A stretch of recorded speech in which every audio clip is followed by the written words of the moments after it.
Iran का भी Israel पर भरपूर जवाबी वार। 100 से ज्यादा ड्रोन से हमला। इसराइली फौज का ईरान से दागे गए तमाम ड्रोन मार गिराने का दावा। हुक्काम की अपने शहरियों को शेल्टर्स के करीब रहने की हिदायत। इसराइली वजीर आजम नेतन्याहू महफूज मकाम पर मुंतकिल। इसराइली अस्पतालों में जेर जमीन वार्ड्स भी कायम।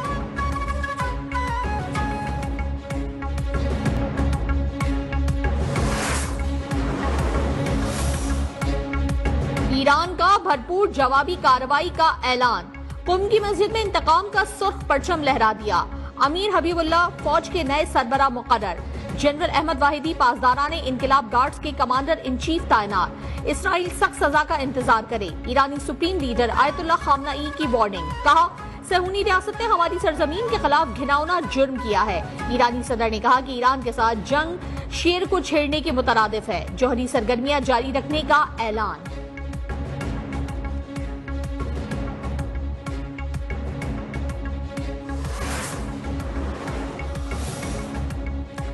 ईरान जौहरी मुआहदा कर ले वरना अगले हमले मजीद वहशियाना होंगे। अमेरिकी सदर डोनाल्ड ट्रंप की ईरान को धमकी। कहा, मुआहदा कर लो, लेकिन उन्होंने नहीं किया। ईरान के कुछ सख्तगीर ओहदेदारों ने बहादुरी से बात की, लेकिन वो नहीं जानते थे कि क्या होने वाला है। सब सख्तगीर ईरानी अब मर चुके, अब आगे भी बदतर ही होगा।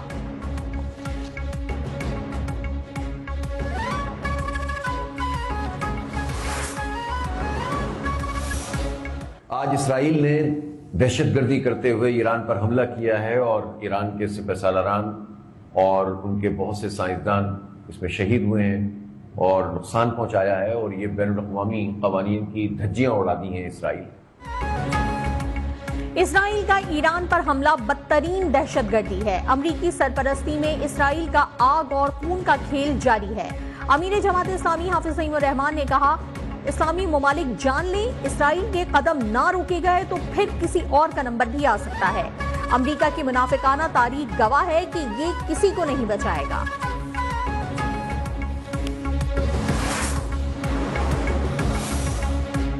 इसराइल के ईरान पर हमले के आलमी मईशत इंतहाई मनफी असरात। खाम तेल की कीमतों में 11% इजाफा। ब्रेंट ऑयल $76, WTI $75 फी बैरल में फरोख्त। कई ममालिक की स्टॉक मार्केट्स में शदीद मंदी।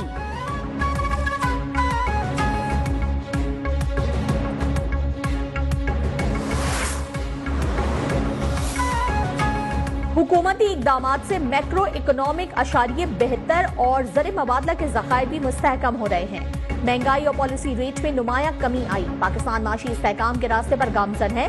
नायब वजीर आजम इसहाक डार की पोस्ट बजट प्रेस कॉन्फ्रेंस। कहा, पाकिस्तान मादनियात के खजाने से माला माल मुल्क है। 2022 में अदम एहतमाद के जरिए हुकूमत तब्दील की गई।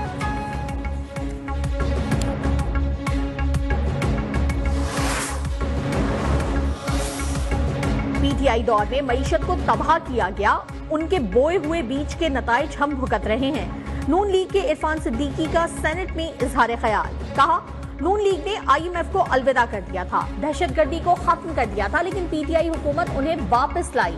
हमें मोहम्मद औरंगजेब का ताना देने वालों ने अपने दौर पौने 4 साल हुकूमत में कई वज़राए खजाना बदले।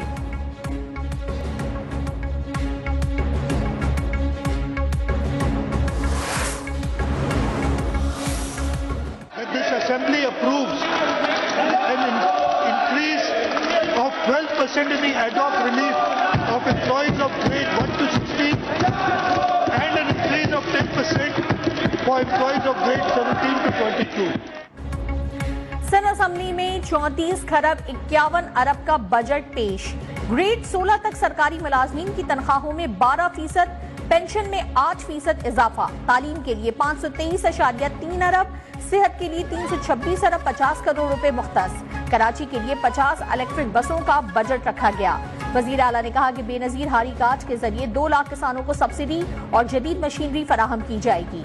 वजीर आला सिंध की बजट तकरीर के दौरान अपोजिशन का हंगामा, शदीद शोर शराबा।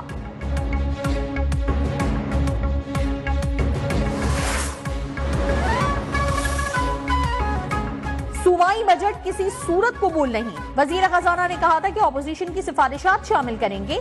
ऑपोजिशन लीडर अली खुर्शीदी ने कहा, बजट में आवाम के लिए कोई रिलीफ नहीं दिया गया। प्री बजट सेशन में हमारी सिफारिशात को माना गया था।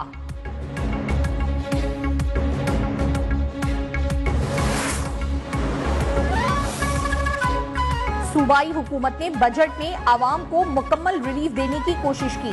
आज ऐवान में एमक्यूएम और पीटीआई का गठजोड़ नजर आया। नए गठजोड़ पर एमक्यूएम और पीटीआई को मुबारकबाद देते हैं।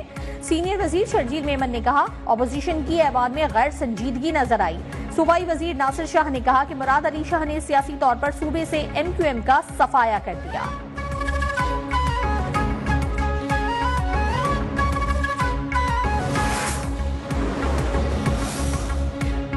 खैबर पख्तूनख्वा असेंबली में भी ऑपोजिशन की शोर शराबे के दौरान 21 खरब 19 अरब रुपए का बजट पेश।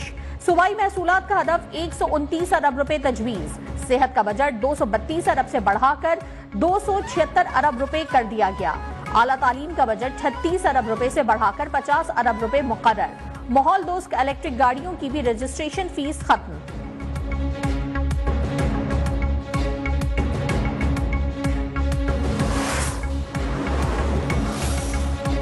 वजीर आला केपी अली अमीन गंडापुर ने विफाकी बजट को धोखा करार दे दिया। कहा, फाटा और पाटा पर टैक्स को नहीं मानेंगे, वसूली में रुकावट बनेंगे। हमारा लीडर इस वक्त जेल में है, उनके साथ मुशावरत और तजावीज जरूरी हैं। जो बानी का फैसला है वो हम सब का फैसला है।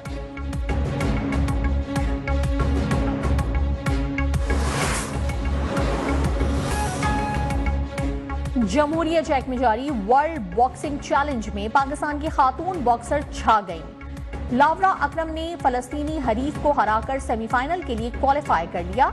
57 केजी कैटेगरी के सेमीफाइनल में मुकाबला मंगोलिया की बॉक्सर से होगा।